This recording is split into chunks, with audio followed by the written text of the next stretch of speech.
স্ত্রী রাতের বেলা মিলন হলো, তার পেটে বাচ্চা চলে এলো।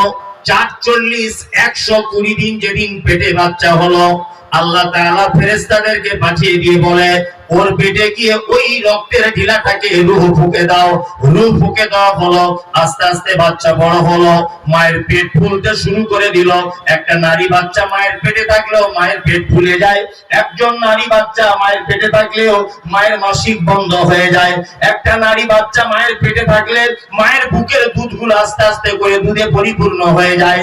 একটা মায়ের পেটে যখন মেয়ে বাচ্চা থাকে, সে যতদিন থাকে, একটা পুরুষ বাচ্চার জন্য একটাই নিয়ম, ও পেটে থাকলে ওরও পেট ফুলে যাবে, মায়ের পেট। পুরুষ বাচ্চা মায়ের পেটে থাকলে তারও দুধে আস্তে আস্তে দুধ রিজার্ভ হয়ে যাবে। একটাই পদ্ধতি না দুটো? একটাই।